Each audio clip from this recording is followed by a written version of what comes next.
राजधानी पटना की सड़कों पे सब कुछ ठीक और सामान्य नहीं रहा। सड़कें तो यूं होती हैं यातायात के लिए, लेकिन आज सड़कों पे यातायात नहीं, चलती हुई लाठियां दिखी और खाते हुए विद्यार्थी नजर आए। बताते चले आपको कि स्टेट के जो भी विद्यार्थी 2019 के तमाम कैंडिडेट थे, उनके ऊपर पुलिस ने बर्बरता से लाठी भांजी और उनके ऊपर लाठी चलाई।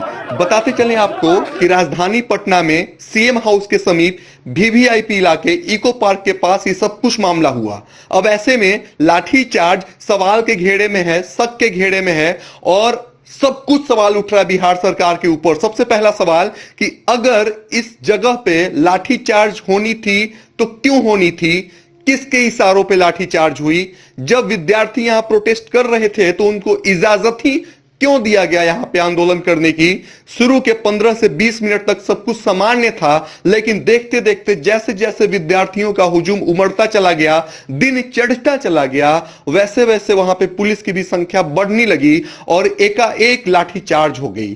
कैसे हुआ? जब आंदोलन शांति से चल रहा था तो शांति से चलते हुए इस आंदोलन में लाठी चार्ज सरकार के ऊपर सवाल है। सवाल होना भी चाहिए, क्योंकि या तो आपको उस जगह को मुकर्रर नहीं करना चाहिए था या फिर आपने किससे पूछ करके लाठी चार्ज किया।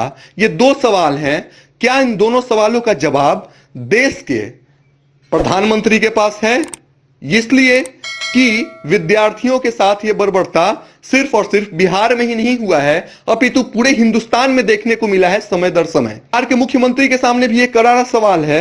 आप वरिष्ठ पत्रकार हैं, बिहार में आप पत्रकारिता काफी लंबे समय से कर रहे हैं। मामला ठंडा था, अचानक कैमरे के सामने लाठी चार्ज हो जाता है, क्या कहना है इससे आपका? कह रहा है कि भाई ये जो जगह है यहाँ धरना प्रदर्शन नहीं करना है, इनको अलग करना है। तो जब ये धरना प्रदर्शन करने के लिए आए थे, उसी वक्त पुलिस को इनको हटा देना चाहिए था, लेकिन उस वक्त पुलिस तमाशा देख रही थी और अचानक लाठी चार्ज हो जाता है। वहाँ तक ये सही है।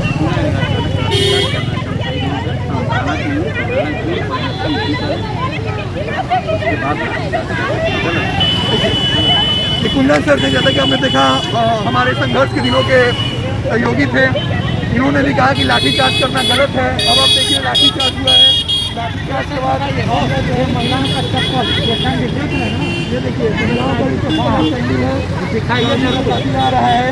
और गया भागलपुर कहाँ से जो पूरे बिहार से लोग आए, तो भीषण गर्मी में लोग गया से, भागलपुर से, मुजफ्फरपुर से, छपरा से, बक्सर से, वो अभ्यर्थी महिला अभ्यर्थियों के साथ देख लीजिए, यही नीतीश जी का सुशासन और महिलाओं की भागीदारी की बात करते हैं। महिलाओं का सम्मान यहाँ मिनिमम कम से कम 150 से 200 महिलाएं थी।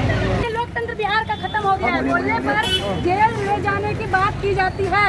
अगर आप बोलेंगे, यहाँ खड़ी रहेंगे, आपको अंदर क्या जाएगा? ये है बिहार का लोकतंत्र। लोकतंत्र में जम्मू और ये पाकिस्तान बन गया है। यहाँ बोलने पर आपको जेल दिया जाएगा। आप लोग को बोलने का भी अधिकार नहीं रहा। यही है बिहार। हमारे बिहार का कानून है, सही बात रखने में हम लोग को जेल जाना पड़ेगा। लाठी चार्ज करने के लिए कौन दिया परमिशन? किसका पदाधिकारी का कौन? एसपी साहब, एसएचओ साहब, पीटीएसपी, किसका परमिशन है? डीएसपी साहब क्या बोले कि लाठी चार्ज कर दो? हाँ, तो उन्होंने कितना समय तक का मोहलत इनको दिया था? जैसे अभी हम देख रहे थे कि शांतिपूर्ण प्रोटेस्ट हो रहा था, लाठी चार्ज कर दिए, कितना मिनट का परमिशन दिया हुआ था? समझाया जा रहा है कि धन्यवाद, चलो वहाँ पर हम अपना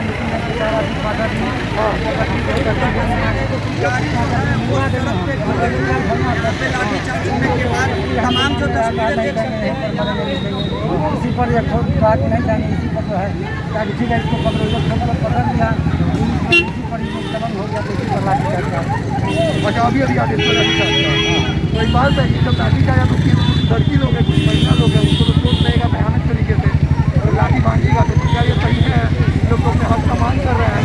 इंसानियत की नाते बताइए कि कहाँ तक सही है लाठी चार्ज करना?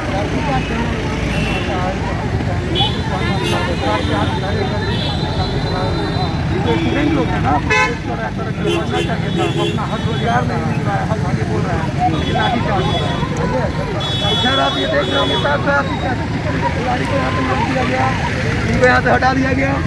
इस मामले में कुछ लेटेस्ट अपडेट होगा तो लेकर के हम आपके बीच में आते रहेंगे। लेकिन अब तक के लिए बड़ी खबर यही है कि बिहार में SET मामले को लेकर के जो भी परीक्षार्थी हैं, अभ्यर्थी हैं, स्टूडेंट्स हैं, प्रोटेस्ट कर रहे हैं। उनका बहुत मांग चल रहा है, लंबी समय से ये मामला फंसा हुआ है। अब इन तमाम चीज़ों को देख करके सरकार को भी बीच में मध्यस्थता करते हुए कुछ बीच का रास्ता निकालना चाहिए।